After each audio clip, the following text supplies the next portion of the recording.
Hey everyone, Noah Zerby here. This is one of a series of short videos in which we briefly introduce concepts in international political economy. In earlier videos, we looked at the immediate post-World War II economy, focusing in particular on Keynesianism and the question of the Phillips curve. We left off with an examination of the breakdown of the Keynesian compromise and the emergence of the problem of stagflation in the late 1970s. This video picks up where that one left off, looking at the economic crisis of the 1970s more fully, and then examining the transition to neoliberalism. So let's go ahead and get started.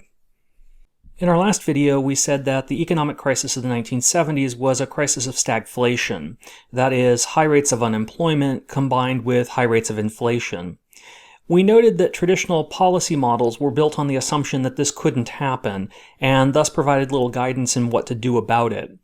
But why did this crisis happen in the first place? What precipitated the economic crisis of the 1970s?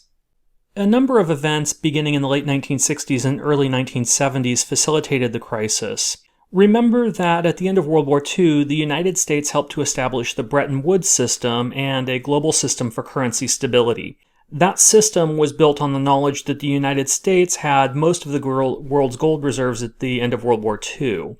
Because it was no longer a viable option for most of the U.S. allies to back their currency in gold, it was agreed at Bretton Woods that the United States would continue to back their dollar with gold, and that American allies would peg their currencies to the U.S. dollar, effectively making the dollar the world's reserve currency. That system worked relatively well in the immediate aftermath of World War II, but increasingly came under pressure into the 1960s. There were several reasons for this. First, the United States was running a trade deficit with many of its trading partners. While not necessarily a problem in its own right, several trading partners, most notably France, were actively exchanging US dollars for gold. While this was their right under the dollar-backed system, the increased demand for gold from the United States' trading partners led to a decline in American gold reserves throughout the 1960s. In the late 1940s, the U.S. had more than 22 million metric tons of gold to back the U.S. dollar, but by the late 1960s, it had less than 10 million metric tons of gold. At the same time, the U.S. government's debt was rapidly increasing. The United States was spending large sums of money on the Cold War competition with the Soviet Union through the arms race, on fighting an increasingly expansive and expensive war in Vietnam, and on maintaining and expending domestic social programs under Johnson's Great Society program. In the immediate aftermath of World War II, the government dramatically cut spending. We were no longer fighting the war, so the massive government spending was viewed as unnecessary. Indeed, by the late 1940s, the federal government regularly ran small budget surpluses. But by the late 1960s, the government was running annual deficits of between 0.5% and 2% and 0.5% of gross domestic product, leading to sharp increases in the national debt. Now, remember that the federal deficit is the amount by which federal spending exceeds federal revenues, raised primarily through taxes. If the government takes in $800 billion in tax revenue, say, but spends $1 trillion, it generates a $200 billion deficit. It must borrow. In the United States, this is usually done through the government selling treasury bills in order to finance this difference. The national or federal debt is simply the sum of deficits over time. If the government runs a deficit of, say, $200 billion a year over a 10-year period, it will have a national or federal debt of $2 trillion at the end of that period. Now, the decline of U.S. gold reserves and the rising federal debt all placed a great deal of pressure on the U.S. dollar and on the ability of the U.S. government to be able to maintain the dollar reserve system. By the early 1970s, the Bretton Woods Agreement, which pegged international currencies to the U.S. dollar and the U.S. dollar to gold, was no longer tenable. The United States had gold reserves of only about $11 billion to back more than $47 billion in foreign gold obligations. In August 1971, President Richard Nixon suspended all gold payments from the United States and temporarily froze wages and prices in an effort to stave off inflation. This move effectively ended the gold standard. From that point onward, the value of the US dollar would be determined not by gold, but rather by the market. Currencies would be free to float in relative value against one another. While countries could attempt to influence the values of their currency with greater or lesser success, as we discuss in a different video, the value of the dollar, the yen, the euro, the mark, the peso, and others would all be set by the market. There were also exogenous shocks to the global economy in the 1970s. In 1973, the Organization of Petroleum Exporting Countries, or OPEC, imposed an embargo on exports to Canada, Japan, the Netherlands, the United Kingdom, and the United States in response to their support for Israel during the Yom Kippur War, also known as the 1973 Arab-Israeli War. OPEC had hoped to use their domination of global oil supplies to force policy changes in leading Western countries with respect to their support for Israel. As a result of the embargo, oil prices increased by more than 400% in just a few months, generating massive revenue increases for oil exporting countries and fueling a rush for global oil production, particularly among marginal producers. It also necessitated gasoline rationing in the West. It sparked a global search for new oil supplies and began discussions of the importance of alternative energy sources and the development of more fuel-efficient vehicles in the United States. Just 6 years later, a second global oil crisis occurred. This one was driven by declines in oil production from Iran following the 1979 Iranian Revolution and in Iraq following the 1980 Iran-Iraq War. While oil production fell only marginally at the global level, the uncertainty associated with the crisis led to a doubling of oil prices over a 12-month period and sparked shortages and long lines at gas stations around the world. The two oil crises also played an important role in sparking the Third World Debt Crisis, a topic we return to in another video. But for our consideration of the collapse of Keynesianism and the rise of neoliberalism, they're important because they fueled a rise both of inflation and unemployment. Given the importance of fuel and transportation of all goods, the sharp increase in oil prices translated into higher rates of generalized inflation. They also helped trigger, in both the United States and globally, an international recession. The breakdown of the Keynesian Compromise and the economic crisis of the 1970s created an opening for a new theoretical approach to gain traction.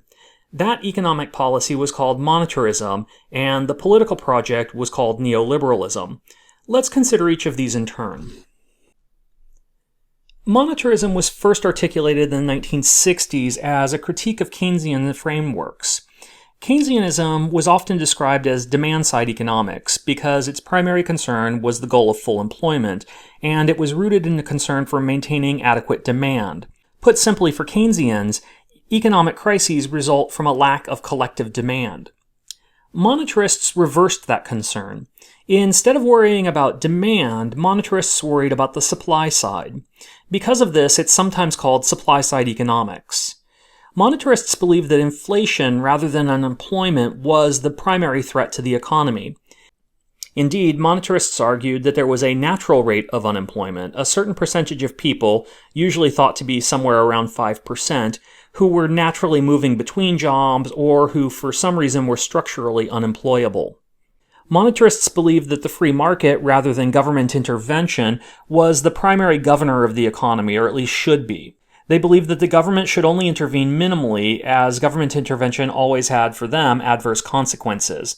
And where the government did intervene, they preferred mechanisms to manage the money supply, increasing or decreasing the amount of money in circulation to encourage or discourage growth and inflation.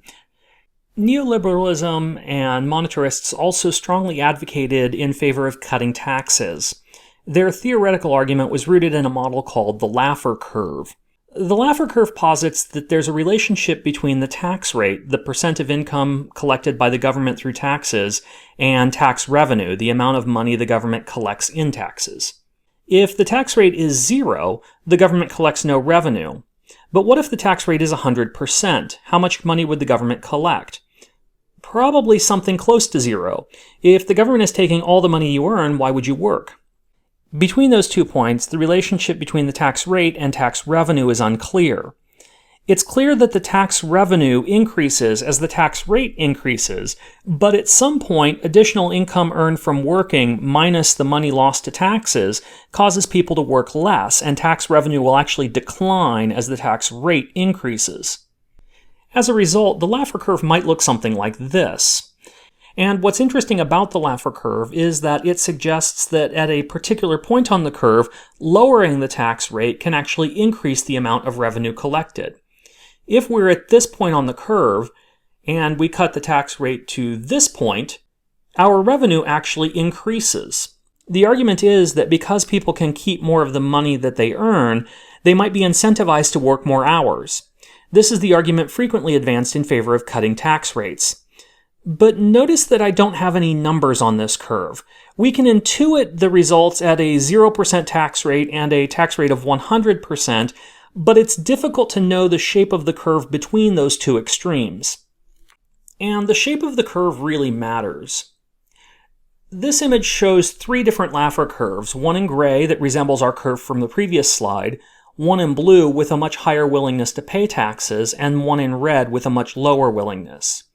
The same policy prescriptions have very differential impacts depending upon which curve we're on and where we are on that curve. Because of this, the Laffer curve was dismissed by President George W. Bush as voodoo economics. Today, we have a similar debate over this. Anyone know what this is, class? Anyone? Anyone? Anyone seen this before? The Laffer curve. Anyone know what this says? It says that at this point on the revenue curve, you will get exactly the same amount of revenue as at this point. This is very controversial. Does anyone know what Vice President Bush called this in 1980? Anyone? Something DOO economics. Voodoo economics. Nevertheless, the common policy prescriptions we see coming from neoliberal theory, in the form of domestic policies in the United States and Europe, and in response to structural adjustment programs imposed in places like Latin America, Africa, and Asia, frequently espouse tax cuts as a mechanism to spur economic growth. Now, if monetarism was the broad policy framework that arose from the crises of the 1970s, the political project that accompanied it was best described as neoliberalism. The rise of neoliberalism is perhaps best symbolized by the election of Margaret Thatcher as Prime Minister of the United Kingdom and Ronald Reagan as President of the United States. But in reality, its earliest formation can be found in the reforms introduced by the government of Augusto Pinochet in Chile from 1973 to 1990. Pinochet came to power in a military coup, overthrowing a democratically elected socialist president, Salvador Allende. Pinochet had close ties to the United States. Indeed, it's now known that his coup was supported by the U.S. government, and from economic advisors from the University of Chicago called the Chicago Boys. The Chicago Boys guided economic policy in Chile. In a sense, Chile in the 1970s was a sandbox used to develop neoliberal policy prescriptions that would be adopted by Thatcher and Reagan and imposed on countries of the Global South through the Washington Consensus and structural adjustment from 1980 onwards. Neoliberalism is usually associated with several key principles, including monetary economic policy and lowering taxes, which we've already discussed, privatization of government services and sharp cuts to government spending, frequently called austerity, and deregulation of the economy, free trade, and removing barriers to global capital flows. While neoliberalism dominated the political and economic discourse of the 1980s and 90s, by the late 1990s it was increasingly coming under stress.